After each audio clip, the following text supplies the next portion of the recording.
بسم اللہ الرحمن الرحیم الحمد للہ رب العالمین والعاقبۃ للمتقین والصلاة والسلام علی اشرف الانبیاء نبینا محمد وعلی آلہ وصحبہ اجمعین وبعد۔ آج کا یہ محاضرہ حدیث جبریل پر ہوگا، جو صحیح مسلم کی پہلی حدیث ہے، اور یہ حدیث کی مختلف کتابوں میں موجود ہے۔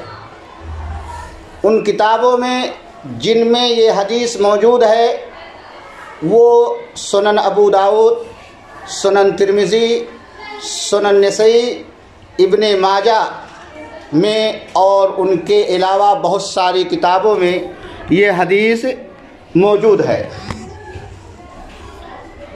اور اس حدیث کو 6 صحابہ نے روایت کیا ہے، جن میں سے مشہور صحابہ جو اس حدیث کو روایت کیے ہیں وہ ابو ہریرہ رضی اللہ تعالی عنہ ہیں۔ اسی طریقے سے اس حدیث کو عبداللہ ابن عباس رضی اللہ تعالی عنہ نے بھی روایت کیا ہے۔ عمر ابن خطاب رضی اللہ تعالی عنہ سے یہ حدیث مروی ہے۔ اس حدیث کی فضیلت کے سلسلے میں علماء کے بہت سارے اقوال ہیں۔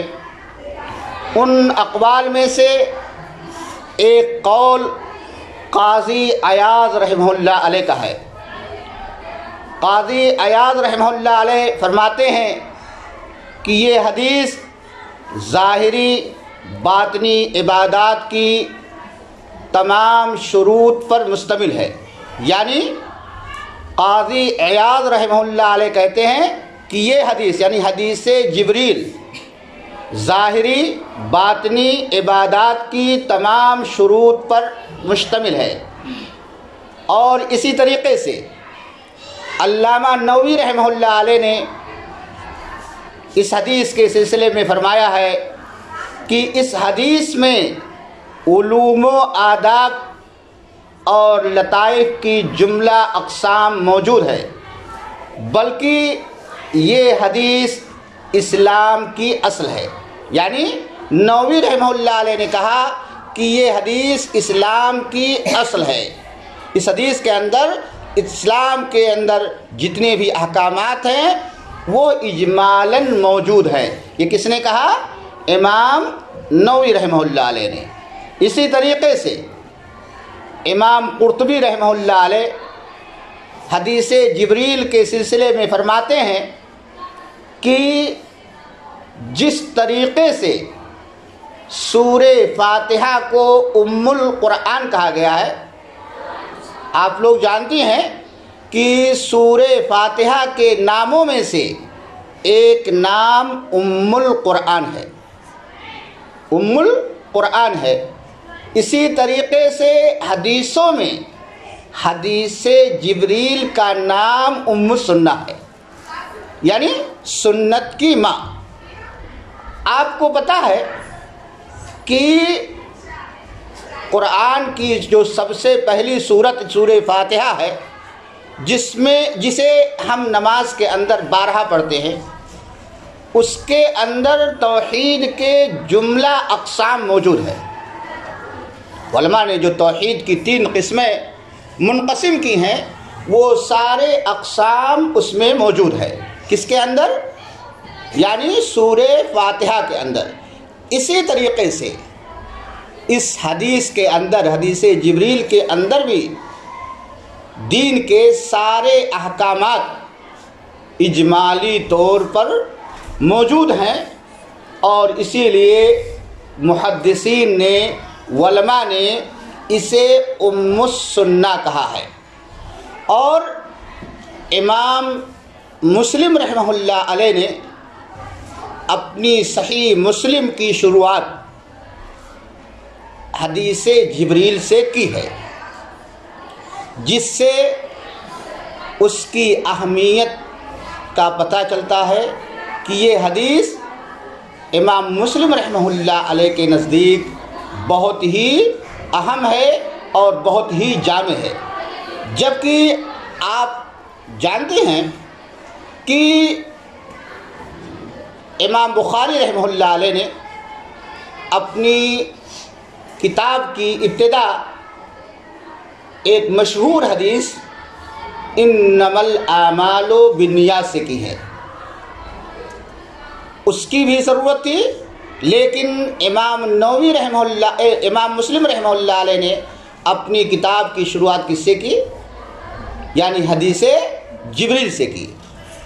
حدیث جبریل کو اگر ہم اور آپ دیکھیں تو وہ حدیث تابعی یحییٰ بن یعمر سے مروی ہے۔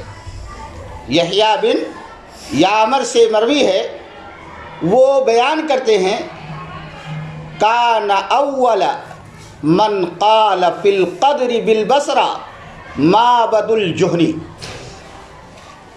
کہ بصرہ کے اندر تقدیر کا منکر یا منکرین تقدیر کا موجد اور مؤسس وہ کون تھا؟ معبد جہنی تھا۔ یعنی پہلے لوگ تقدیر کا انکار نہیں کرتے تھے۔ بصرہ کے اندر جس شخص نے اس بدعت کا یا اس بدعت کو ایجاد کیا وہ کون شخص تھا؟ معبد الجہنی تھا۔ معبد الجہنی تھا جس نے اس بدعت کو رائج کیا۔ تو اس حدیث سے پتہ چلا کہ منکرین قدر، منکرین تقدیر کا رواج اور اس کے انکار کرنے والے لوگ بصرہ کے اندر پیدا ہوئے، اور سب سے پہلا شخص کون تھا؟ معبد الجہنی تھا۔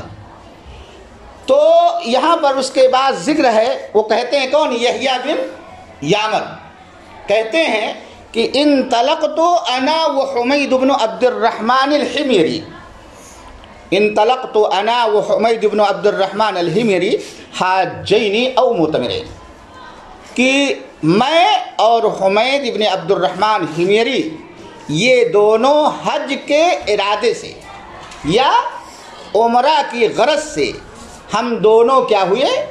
بصرہ سے روانہ ہوئے۔ کہاں؟ مکہ کی جانب روانہ ہوئے۔ معلوم یہ ہوا ان کا ایک مقصد تھا۔ کیا مقصد لے کر گئے تھے؟ حج یا عمرے کی ادائیگی کے لیے نکلے تھے۔ کون؟ یحییٰ بن یعمر اور کون؟ عبد الرحمن الحميري، یہ دونوں کس غرض سے نکلے؟ عمرے کی غرض سے یا حج کی غرض سے۔ تو انہوں نے کیا عزم کیا؟ کہتے ہیں فقلنا، تو ہم دونوں نے اتفاق کیا۔ کس دونوں نے؟ یحییٰ بن یعمر اور اسی طریقے سے عبد الرحمن الحميري، ان دونوں نے اتفاق کیا۔ کس بات پر؟ یہ مسئلہ ان کے زمانے میں بصرہ کے اندر پیش آ چکا تھا کہ تقدیر کا انکار کرنے والا شخص موجود ہو چکا تھا، اور وہ کون تھا؟ معبد الجہنی تھا۔ تو کہتے ہیں کہ یہ لوگ جب نکلے وہاں سے تو انہوں نے یہ عزم کیا کہ ہم کس مقصد سے جا رہے ہیں؟ حج یا عمرے کی ادائیگی کے لیے جا رہے ہیں، لیکن ہم کیا کریں گے؟ اگر ہماری ملاقات صحابہ میں سے کسی صحابی سے ہو جائے گی تو اس مسئلے میں بھی کیا ہے؟ ہم کیا کریں گے؟ لوگوں سے استفسار کریں گے، لوگوں سے کیا کریں گے؟ پوچھیں گے۔ تو حج اور عمرے کی ادائیگی کی نیت سے نکلنا یہ معنی نہیں ہے کہ انسان دینی سوالات سے پرہیز کرے۔ اللہ کے ان دونوں صحابہ تابعین نے کیا کیا تھا؟ یہ عزم کیا تھا کہ ہم جائیں گے، اور اگر ہماری ملاقات کسی صحابی سے ہوگی تو جو مشکل، جو پریشانی ہمارے ساتھ ہے اس پریشانی کے بارے میں ہم کیا کریں گے؟ صحابہ سے استفسار کریں گے۔ معلوم ہوا کہ آدمی جس مقصد کو لے کر کے جا رہا ہے، دوران اگر کوئی نئی چیز معلوم کرنی ہے تو اس کو بھی پوچھا جا سکتا ہے جیسا کہ ان دونوں نے کیا کیا تھا، عزم کیا تھا۔ کہہ رہے فقلنا لو لقینا احدا من اصحاب رسول اللہ، کہ اگر ہماری ملاقات رسول صلی اللہ علیہ وسلم کے کسی صحابی سے ہوتی ہے تو ہم ان لوگوں کے بارے میں، یعنی تقدیر کے انکار کرنے والوں کے بارے میں کیا کریں گے، ضرور پوچھیں گے۔ اور ہوا یہی، کہہ رہے دیکھو واقعہ بیان کریں، فَأُفِّقَ لَنَا عبداللہ ابن عمر، تو ہماری ملاقات کن سے ہو گئی، عبداللہ ابن عمر بن خطاب سے ہوئی۔ وہ مسجد میں داخل ہو رہے تھے، داخل المسجد، گویا کہ سوال اگر انسان کو کسی بارے میں پوچھنا ہے تو ضروری نہیں ہے کہ وہ بیٹھا ہی ہوا ہو، کہیں جا رہا ہو راستے میں تو اس کو روک کر کے مسئلے کو معلوم کیا جا سکتا ہے۔ یہ دونوں گئے، دیکھا کس سے ملاقات ہوگی ان کی، عبداللہ ابن عمر رضی اللہ تعالی عنہ سے ملاقات ہو گئی۔ کہتے ہیں کہ ہم میں سے ایک شخص ان کے داہنے جانب ہو لیے اور ایک ان کے بائیں جانب، اور ہم لوگوں نے اسی اسنا میں کیا کیا، ان لوگوں سے، ان سے کیا ہے، عبداللہ ابن عمر سے کیا کیا، سوال کیا۔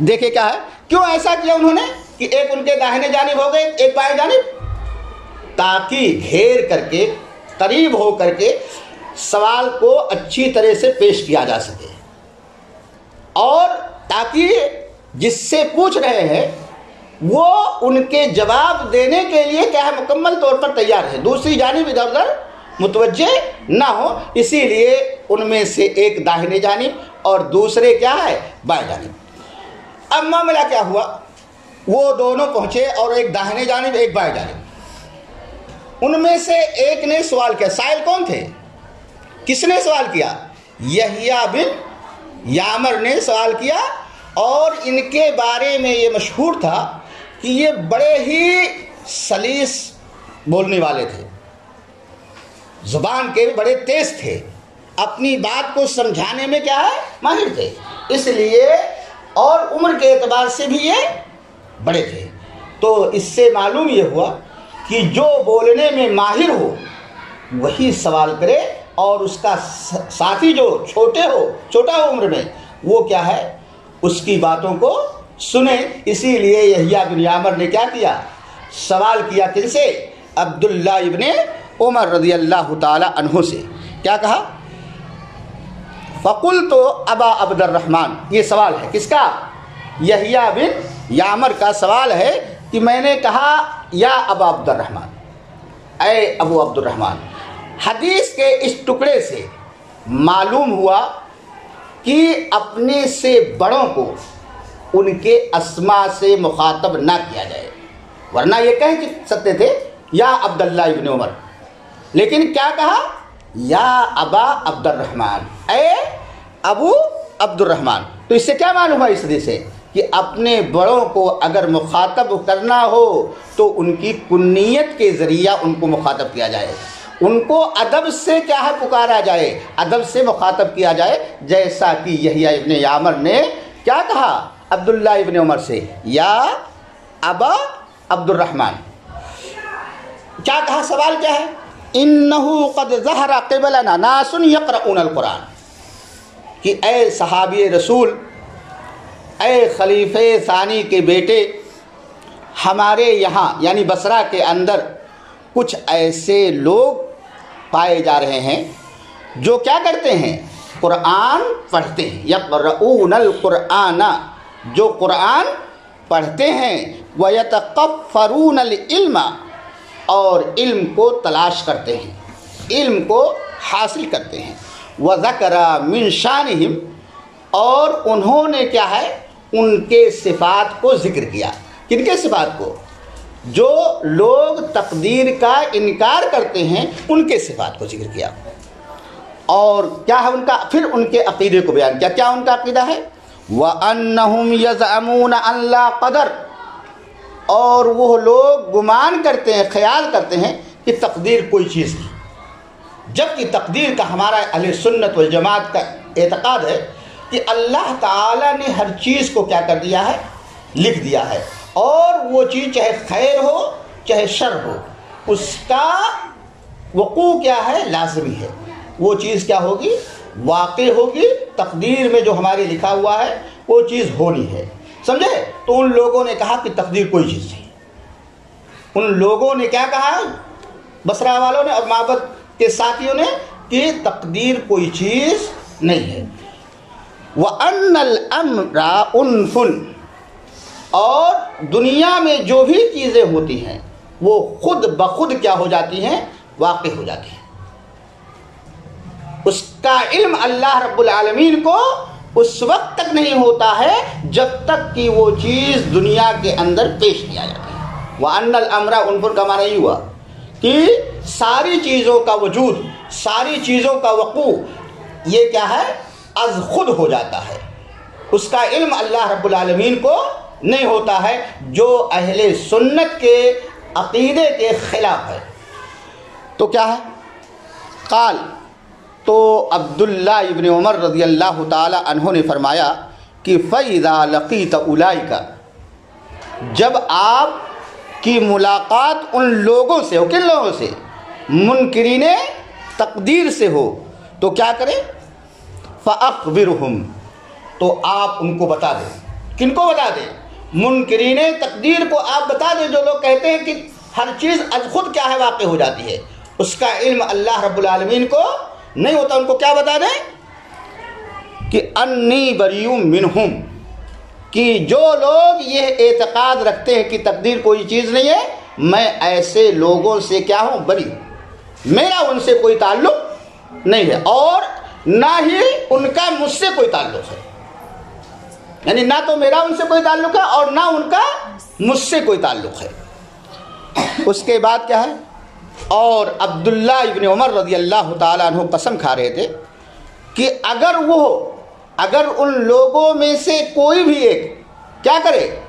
احد پہاڑ کے برابر سونا کو خرچ کر دے تو کیا ہے؟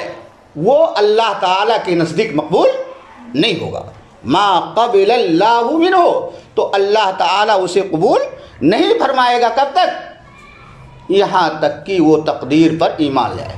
گویا کہ جو تقدیر کے منکر ہیں، تقدیر کا انکار کرتے ہیں، ان کا کوئی بھی عمل قابل قبول نہیں. کچھ بھی کریں، نماز پڑھیں، روزہ رکھیں، زکوٰۃ دیں، ان کا اگر یہ اعتقاد ہے کہ تقدیر کوئی چیز نہیں ہے تو اللہ رب العالمین ان کے کسی بھی نیک کام کو قبول نہیں کرے گا. اس کے بعد عبداللہ ابن عمر رضی اللہ تعالیٰ عنہ فرماتے ہیں، عبداللہ ابن عمر رضی اللہ تعالیٰ عنہ فرماتے ہیں، کیا فرماتے ہیں؟ عبداللہ ابن عمر رضی اللہ تعالیٰ عنہ فرماتے ہیں، کیا فرماتے ہیں کہ حدثنی ابی، میرے والد نے کیا کیا؟ میرے والد نے خبر دیا، میرے والد نے مجھ سے کیا کیا؟ حدیث بیان کیا. وہ حدیث کیا ہے؟ کہہ رہے کہ بینما نحن عند رسول اللہ صلی اللہ علیہ وسلم، کہ ہم لوگ اللہ کے رسول صلی اللہ علیہ وسلم کے پاس کیا تھے؟ بیٹھے ہوئے تھے. ہم لوگ اللہ کے رسول صلی اللہ علیہ وسلم کے پاس ایک دن بیٹھے ہوئے تھے. اچانک ایک ایسا شخص آیا جو کیا تھا؟ انتہائی سفید قسم کے لباس میں ملبوس تھا. انتہائی سفید قسم کے لباس میں کیا تھا؟ ملبوس تھا. جس کے بال بے حد کالے تھے. شدید و سواد الشعری، جس کے بال کیا تھے؟ بہت ہی کالے تھے. لا یرا علیہ اثر السفر، جن پر سفر کے نشانات نہیں دکھائے گئے. اس حدیث کے ٹکڑے سے معلوم ہوا کہ جبریل علیہ الصلاۃ والسلام رسول صلی اللہ علیہ وسلم کے پاس مختلف شکلوں میں آتے تھے. مختلف شکلوں میں آتے تھے، ہے نا؟ کبھی وہ کیا ہے؟ انسانی شکل میں آتے تھے، کبھی انسانی شکل میں آتے تھے، اور کبھی کیا ہے وحی کے ذریعہ، یہ سارے طریقے تھے۔ تو یہاں جبریل علیہ السلام اللہ کے رسول کے پاس جب آئے تھے وہ ایک انسان کی شکل میں آئے تھے، اور جب انسان سفر کر کے آتا ہے تو کیا ہوتا ہے، اس کے اوپر سفر کے آثار ہوتے ہیں، کپڑے میلے ہوتے ہیں اور طرح طرح کی چیزیں ہوتی ہیں۔ تو کہہ رہے ہیں وَلَا يَعْرِفُهُ مِنَّا أَحَدٌ، عمر رضی اللہ تعالی عنہ کہتے ہیں کہ ہم میں سے کوئی شخص ان کو پہچانتا نہیں تھا، حتیٰ جلس الی النبی صلی اللہ علیہ وسلم، یہاں تک کہ وہ اللہ کے رسول صلی اللہ علیہ وسلم کے پاس کیا ہے آ کر کے بیٹھ گئے۔ کون؟ جبریل امین، یہ اللہ کے رسول صلی اللہ علیہ وسلم کے پاس آئے اور بیٹھ گئے۔ ادب کا طریقہ یہی ہے کہ انسان جب کسی غیر کے پاس جائے تو کیا ہے، فوراً سوال کرنا شروع نہ کر دے بلکہ پہلے بیٹھ جائے۔ تو جبریل امین آئے اور وہ کیا ہوئے، اللہ کے رسول صلی اللہ علیہ وسلم کے پاس بیٹھ گئے۔ فَأَسْنَدَ رُكْبَتَيْهِ إِلَى رُكْبَتَيْهِ، انہوں نے اپنے گھٹنے کو کیا ہے، انہوں نے اپنے گھٹنے کو آپ کے گھٹنے کے پاس ٹیک دیا، یعنی آپ کے پاس وہ بیٹھ گئے اور کیا کیا، وَوَضَعَ كَفَّيْهِ عَلَى فَخِذَيْهِ، اور اپنے ہتھیلی کو کیا ہے کہاں رکھ لیا، اپنے گھٹنے پر رکھ لیا۔ یعنی اس حدیث کے ذریعہ یہ تعلیم دی کہ ایک طالب حدیث کو کس انداز میں کس طریقے سے بیٹھنا چاہیے۔ عملی طور پر جبریل امین نے صحابہ کو سکھلایا کہ طلب حدیث کے وقت انسان کے بیٹھنے کی کیفیت اور بیٹھنے کی صورت کیسی ہونی چاہیے۔ تو یہ قدوہ نمونہ ہے ہمارے لیے، ہم تمام لوگوں کے لیے، کہ جب ہم طلب حدیث کے لیے بیٹھے تو ہمارے بیٹھنے کا انداز اور بیٹھنے کا طریقہ یہی ہو جو جبریل علیہ السلام نے کر کے رسول صلی اللہ علیہ وسلم کے سامنے دکھایا۔ اور کیا کہا، وقال یا محمد، اور انہوں نے کہا کہ اے محمد اخبرنی عن الاسلام۔ پہلا سوال، جبریل کا پہلا سوال، اخبرنی عن الاسلام، اے اللہ کے رسول صلی اللہ علیہ وسلم آپ بتائیے کہ اسلام کسے کہتے ہیں، اسلام ہے کیا۔ آپ جانتے ہیں کہ مذہب اسلام یہ 5 ستونوں کا نام ہے۔ مذہب اسلام کے 5 ارکان ہیں، اسلام کے 5 ارکان ہیں، اور ان ارکان میں سب سے اہمیت کیا ہے، توحید کا اقرار ہے، لا الہ الا اللہ محمد الرسول اللہ کا اقرار ہے۔ اگر انسان اس چیز کا، لا الہ الا اللہ یعنی محمد الرسول اللہ کا اقرار صدق دل سے نہیں کرتا ہے تو ایسی صورت میں بعد میں جو چیزیں مذکور ہیں وہ چیزیں معتبر نہیں مانی جائیں گی۔ تو کیا کہا کہ الاسلام، تو اللہ کے رسول انہوں نے کیا کہا، انہوں نے کیا کہا کہ یا محمد اخبرنی عن الاسلام، آپ مجھے اسلام کے بارے میں بتائیے۔ تو اللہ کے رسول صلی اللہ علیہ وسلم نے فرمایا کہ الاسلام ان تشهد ان لا الہ الا اللہ، اسلام کا معنی کیا ہے کہ تم لا الہ الا اللہ کی کیا کرو، گواہی دو۔ یعنی ایک مومن پر، ایک مسلم پر لازمی ہے کہ وہ اللہ کی وحدانیت کی گواہی دے، اللہ صرف اللہ رب العالمین کو اپنا معبود مانے۔ اس لیے کہ لا الہ الا اللہ کا معنی کیا ہے کہ لا معبود بحق الا اللہ، کہ اس دنیا کے اندر اللہ کے علاوہ کوئی حقیقی معبود نہیں ہے، اور محمد صلی اللہ علیہ وسلم اللہ کے رسول ہیں۔ اگر انسان عقیدہ توحید کا پابند نہیں ہے تو اس کا کوئی بھی عمل قابل قبول نہیں ہے۔ اسی لیے آپ نے فرمایا کہ الاسلام ان تشهد ان لا الہ الا اللہ وان محمد رسول اللہ۔ جب انسان عقیدے توحید کا مقر ہو جائے، اقرار کرنے والا ہو جائے، تو ایسی صورت میں جو دوسرا فریضہ اس کے اوپر عائد ہوتا ہے وہ نماز ہے۔ آپ نے فرمایا کہ وَتُقِيمَ الصَّلَاةَ، اور کیا کرو؟ نماز قائم کرو۔ تیسرا فریضہ وَتُؤْتِ الزَّكَاةَ، زکوٰۃ کی ادائیگی کرو۔ وَتَصُومَ رمضان، اور رمضان کے روزے رکھو۔ وَتَحُجَّ الْبَيْتَ إِنِ اسْتَطَعْتَ إِلَيْهِ سَبِيلًا، اور اگر تمہارے پاس بیت اللہ کے حج کی استطاعت ہے تو کیا کرو؟ حج کرو۔ جب یہ جواب اللہ کے رسول صلی اللہ علیہ وسلم نے دے دی تو جبریل امین نے کیا کہا؟ صدقتا، صدقتا، کہ اے اللہ کے رسول آپ نے سچ کہا۔ یہ اس عجیب قسم کا جو سوال اور جواب دینے کے بعد اس طرح سے کہنا، اس پر صحابہ تعجب میں پڑ گئے کہ وہی آدمی سوال بھی کر رہا ہے، جواب ملنے کے بعد وہی تصدیق بھی کر رہا ہے۔ تو صحابہ کی سمجھ میں بات نہیں آ رہی تھی کہ آخر معاملہ کیا ہے، ماجرا کیا ہے۔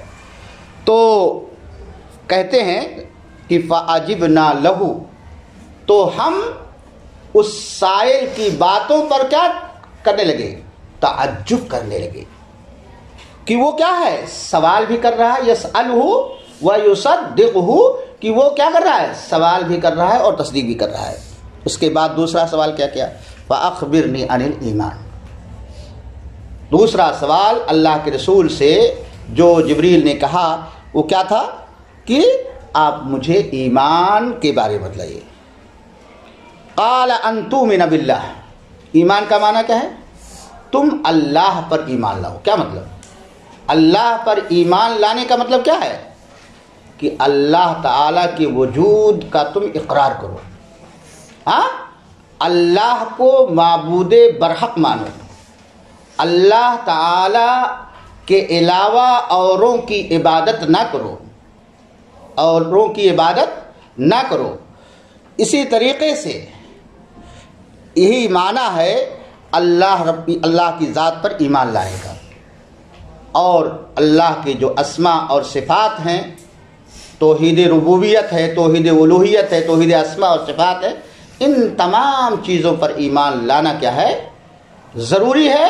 اور اللہ کے ایمان میں یہ بھی داخل ہے کہ اللہ تعالی ہی تمام چیزوں کا خالق، رازق، مالک ہے۔ اس کے بعد کیا کہا؟ ان تؤمن باللہ، تم اللہ کی ذات پر کیا کرو؟ ایمان رکھو۔ وملائکتہ، اور اس کے فرشتوں پر ایمان رکھو، کہ فرشتے یہ اللہ کی مخلوقات میں سے ایک مخلوق ہے جنہیں اللہ رب العالمین نے کیا کیا ہے؟ پیدا کیا ہے۔ فرشتے اللہ کی مخلوق ہیں جنہیں اللہ نے اپنے نور سے کیا کیا ہے؟ پیدا کیا ہے، اور ان کی بہت زیادہ تعداد ہے، وہ ایک بڑی تعداد میں ہیں، اور ان میں سے کچھ فرشتوں کا نام ہمیں معلوم ہے، اور ان کے علاوہ بہت سارے فرشتے ایسے ہیں جن کے نام کا علم نہیں ہے۔ ان میں سے آپ جانتی ہیں کہ جبریل امین ہیں، اسی طریقے سے میکائیل ہیں، اسرائیل ہے، ملک الموت ہے، مالک ہیں۔ یہ مختلف قسم کے فرشتوں کے نام حدیثوں کے اندر موجود ہیں، ہم ان کو نام کے ساتھ جانتے ہیں، اور ہمارا یہ ایمان ہے کہ جن کے نام مذکور ہیں وہ تو ہیں ہی، ان کے علاوہ فرشتوں کی تعداد بہت ہی زیادہ ہے۔ جیسا کہ ایک حدیث کے اندر آتا ہے کہ کیا ہے، ایک اللہ کہاں پر؟ بیت الرضوان کے اندر، بیت الرضوان کے اندر 70,000 فرشتے یومیہ داخل ہوتے ہیں، یومیہ، اور پھر ان کو قیامت تک دوبارہ داخل ہونے کا موقع نہیں ملے گا۔ اس سے معلوم کیا ہوا کہ فرشتوں کی تعداد بہت ہی زیادہ ہے۔ 70,000 ایک دن میں داخل ہوتے ہیں، اور پھر دوبارہ ان کو کہیں موقع نہیں ملے گا۔ تو یہ ہے فرشتوں کے بارے میں ہمارا ایمان۔ اللہ کے رسول صلی اللہ علیہ وسلم نے فرمایا کہ تم کیا کرو؟ فرشتوں پر ایمان رکھو۔ اور اس کے بعد تیسری چیز، کتابوں پر۔ آپ جانتی ہیں کہ بہت ساری کتابیں اللہ رب العالمین نے نازل فرمائی ہیں، جن میں سے مشہور کتابیں آپ قرآن کریم کو جانتی ہیں، اسی طریقے سے توریت ہے، زبور ہے، انجیل ہے، صحف ابراہیم ہے، صحف موسیٰ ہے۔ تو یہ کتابیں اللہ تعالیٰ کی جانب سے نازل ہوئی ہیں اور یہ سب کے سب اللہ کا کلام ہے، اس کے اندر کمی نہیں ہے یہ کتاب ہے۔ لیکن بعد میں لوگوں نے کیا ہے بقیہ آسمانی کتابوں کے اندر تحریف کر دی، سوائے کس کے؟ قرآن کریم کے اندر۔ اور قرآن کریم کے اندر قیامت تک ہمارا ایمان ہے کہ اس کے اندر کمی اور ذاتی کی گنجائش نہیں ہے، اور اس کی بنیادی وجہ یہ ہے کہ اللہ تعالیٰ نے اس کی حفاظت کی ذمہ داری لے لی ہے، جیسا کہ اللہ تعالیٰ نے فرمایا انا نحن نزلنا الذکر وانا لہ لحافظون۔ اس کے بعد کیا ہے؟ والیوم الآخر۔ اس سے پہلے ایک چیز چھوٹ گئی، ورسلہ ان تؤمن باللہ وملائکتہ وکتبہ ورسلہ۔ آپ کو معلوم ہے کہ اس دنیا کے اندر بہت سارے انبیاء اور رسول آئے، ان پر ہمارا ایمان ہے، اور ان انبیاء اور رسول میں 25 انبیاء ایسے ہیں جن کا نام قرآن کریم میں موجود ہے۔ 25 لوگوں کے نام قرآن کریم میں موجود ہے، اور ان میں 5 اولو العزم رسل ہیں، ان میں 5 اولو العزم رسل ہیں۔ تو سارے رسولوں پر ہمارا ایمان لانا ہے، لیکن جن کا ذکر قرآن میں ہے ہم تفصیل کے ساتھ ان پر ایمان لاتے ہیں، اور جن کا ذکر قرآن میں نہیں ہے ہم ان پر اجمالاً ایمان رکھتے ہیں۔ اس کے بعد کیا کہا؟ والیوم الآخر، اور آخرت کے دن پر ایمان رکھنا، کہ قیامت آخرت کا دن، آخرت یہ برحق ہے، اس کے اندر کوئی شک نہیں ہے۔ ہم سبوں کو مرنے کے بعد اللہ کے دربار میں پہنچنا ہے، اور وہاں پر ہمارا اور آپ کا سب کا حساب و کتاب ہوگا۔ اسی طریقے سے آخری چیز جو بتایا وہ تؤمن بالقدر، تم کیا کرو؟ تقدیر پر ایمان رکھو، چاہے وہ تقدیر خیر ہو یا شر ہو۔ جب یہ جواب اللہ کے رسول صلی اللہ علیہ وسلم نے دیا تو جبریل نے پہلے طرح سے کہا کہ صدقتا، آپ نے سچ کہا۔ وہ بس انشاءاللہ بقیہ جو ہے اگلے درس، اس کے بعد والے درس میں۔